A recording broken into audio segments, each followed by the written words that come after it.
Hello, I'm Dr. Moy Markman from City of Hope, and I wanted to continue the discussion I began last time about the evolution of this world of precision cancer medicine. I noted last time that precision cancer medicine goes back a long way, where the discovery of molecular targets was really critical, but we in fact knew from observations that removal, for example, of the ovaries in women who are premenopausal with metastatic breast cancer could result in tumor regressions short term.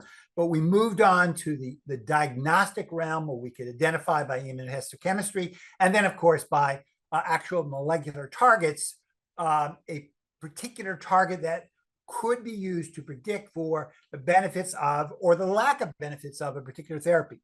Unfortunately, part of this, there was a lot of assumptions, oversimplification. So one of the classic oversimplifications is all you needed to see was more of a particular target, its presence. And EGFR receptor is a wonderful example of that phenomena. The feeling was EGFR is present in lots of cancers. We see it overexpressed in a lot of cancers.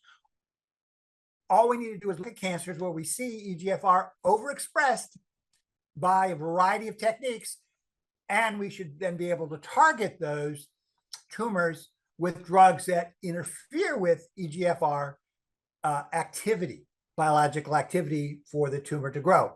We learned very quickly that didn't work.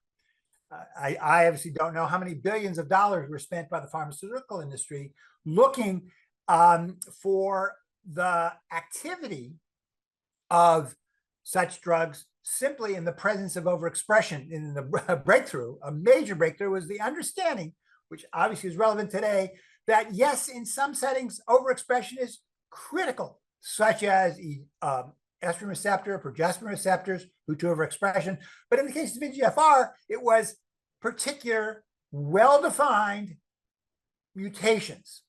We also found in other tumor types, it could be rearrangements, alterations. So it was a particular molecular abnormality, not just overexpression of the receptor. And of course, we all know now that in lung cancer, EGFR mutations have become critical, in fact, to the point where we want to know the presence of these mutations or absence at the time of diagnosis, because therapy is dramatically different based upon whether these particular abnormalities are present or not.